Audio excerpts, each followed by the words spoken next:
Ladies and gentlemen, the Vice President-elect of the United States, the Honorable J.D. Vance. The Vice President-elect of the United States,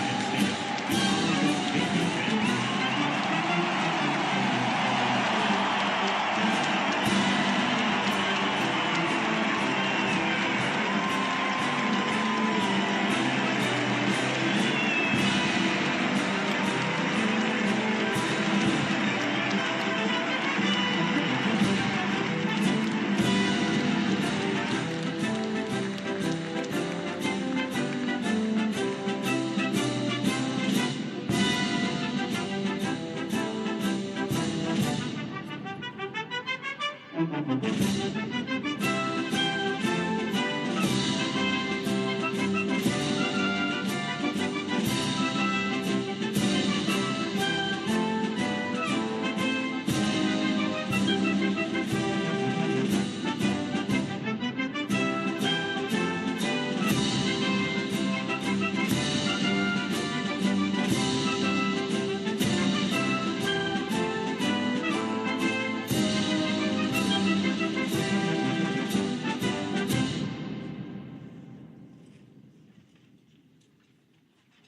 Ladies and gentlemen, escorting the President-elect, the Staff Director for the Joint Congressional Committee on Inaugural Ceremonies, Elizabeth Farah, House Sergeant-at-Arms, the Honorable William P. McFarland, Senate Sergeant-at-Arms and Doorkeeper, the Honorable Jennifer A. Hemingway, Senate Majority Leader, the Honorable John Thune, and the Joint Congressional Committee on Inaugural Ceremonies, House Democratic Leader, the Honorable Hakeem Jeffries, House Majority Leader, the Honorable Steve Scalise, Speaker of the House of Representatives, the Honorable Mike Johnson, Senate Democratic Leader, the Honorable Charles E. Schumer, Ranking Member of the Joint Congressional Committee on Inaugural Ceremonies, the Honorable Deb Fischer, and Chairwoman of the Joint Congressional Committee on Inaugural Ceremonies, the Honorable Amy Klobuchar.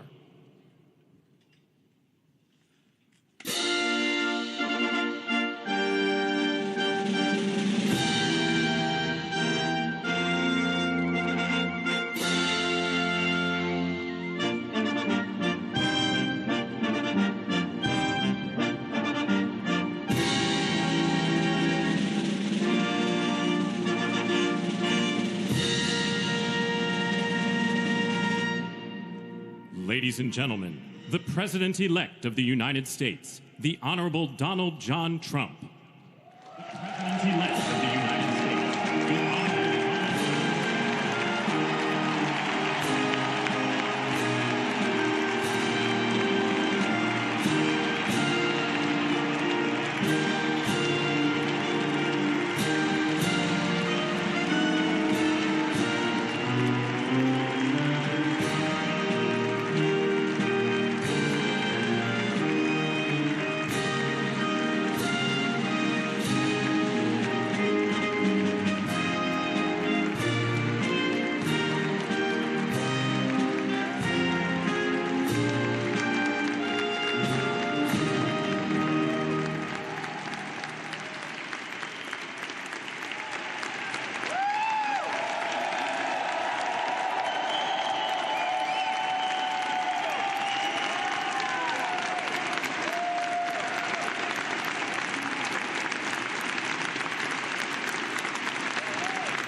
Ladies and gentlemen, please be seated.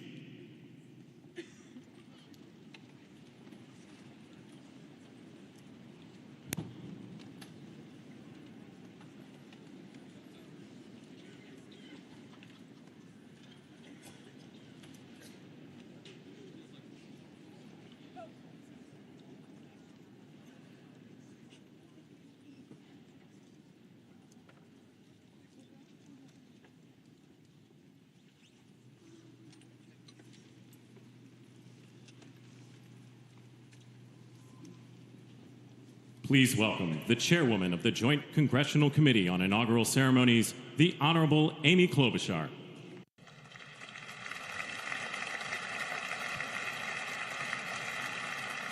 Good morning, everyone. Welcome to the 60th presidential inauguration. Today, President-elect Trump and Vice President-elect Vance will take their oaths of office, and we will witness the peaceful transfer of power at the heart of our democracy.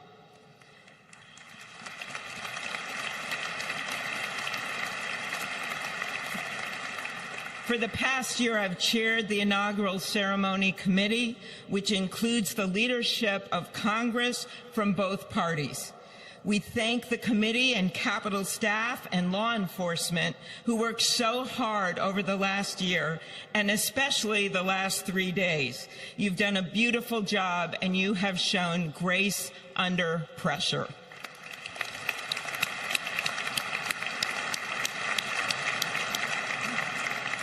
Our theme this year is our enduring democracy.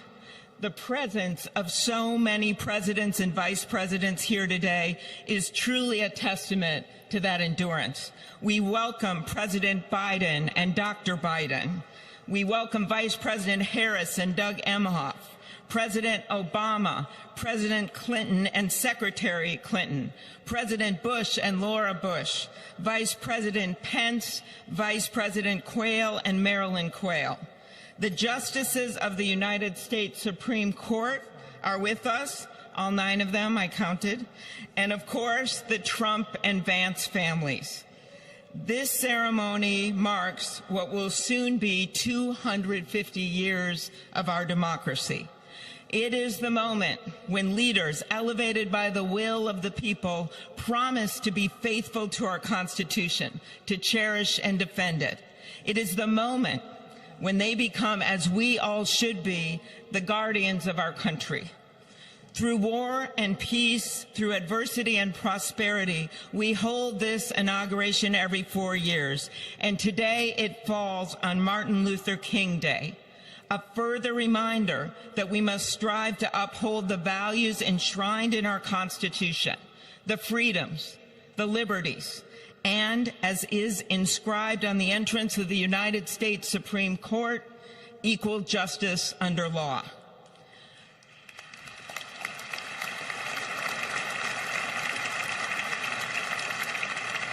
But what makes this moment more than a passing ceremony is all who are watching it across the country, the people of this nation, the ordinary people doing extraordinary things.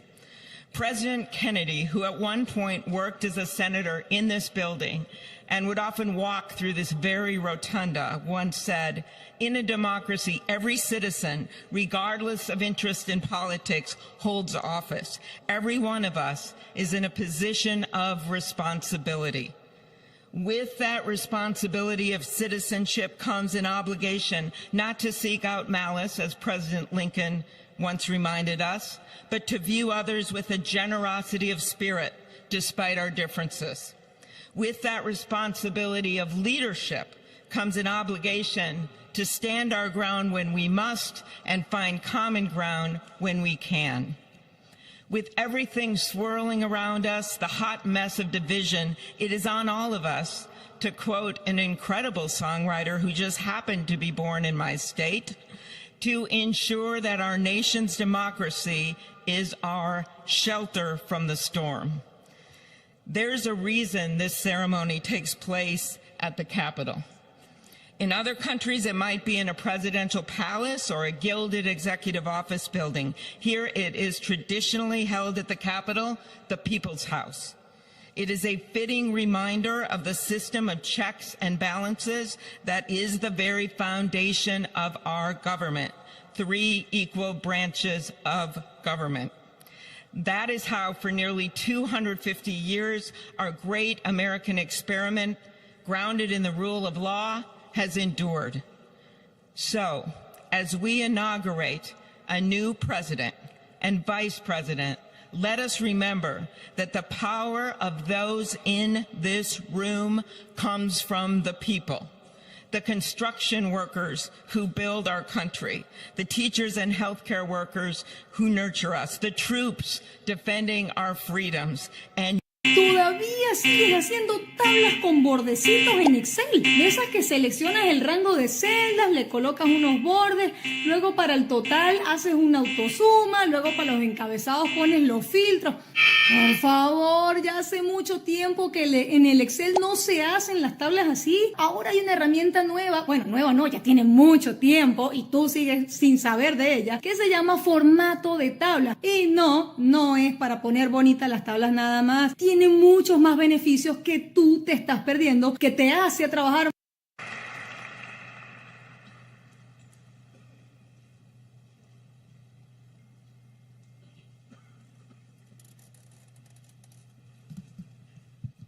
Good afternoon. Endurance through the years is the ultimate test. To persevere through time is the truest measure of an idea, an institution, and a nation. Our founders wrote the Constitution so that America could withstand all the twists and turns of time. They wrote it to guide us and to preserve forever our right of life, liberty, and the pursuit of happiness. But as much as the truths and principles enshrined in our Constitution remain the same, our democracy promises the American people the power to change, to chart their own destiny. That's the beauty. That is the importance of democracy. It allows the endurance, the permanence of a nation through change. It allows nations like our United States both to avoid the obstacles and to seize the opportunities God has placed before us, all while staying true to our founding principles. Today is our country's 60th inauguration ceremony. Like all the others before it, it is a celebration of our right to set our uniquely American course. The past several years have been trying at times for many, many Americans, and also for the nations of the free world that we humbly strive to lead. In November, Americans chose again to steer this nation towards greatness, the secure, safe, and prosperous future that our founders envisioned for all of us. And today, we celebrate not only their decision to do so, but also the simple right and wisdom of a free people to make their own choice so that their nation might endure. And now, allow me to welcome Archbishop Timothy Dolan and Reverend Franklin Graham, who will deliver our invocation. Please rise.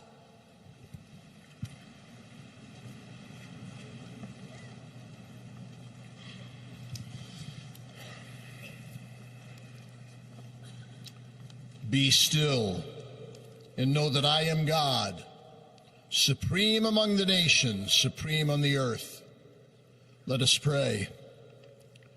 Remembering General George Washington on his knees at Valley Forge, recalling Abraham Lincoln at his second inaugural, with malice toward none, with charity for all, with firmness in the right as God gives us to see the right. Remembering General George Patton's instructions to his soldiers as they began the Battle of the Bulge 8 decades ago. Pray. Pray when fighting. Pray alone. Pray with others. Pray by night. Pray by day. O meu futuro é uma página em branco. E o meu presente é o que mais importa. Todos cometemos errores al empezar y créeme, no tiene que ser así. Importar desde China puede ser mucho más sencillo si tienes la guía correcta. En la ruta de las importaciones te enseñaré cómo importar de manera segura y rentable, evitando esos errores que te hacen tropezar al principio. Desde encontrar proveedores confiables hasta recibir tus contenedores llenos de productos y mejorando tus ganancias. Haz clic en el botón que está aquí abajo, revisa toda la información y regístrate gratis. Es hora de importar con éxito y sin tropiezos. For our men and women in uniform, for each other, whose hope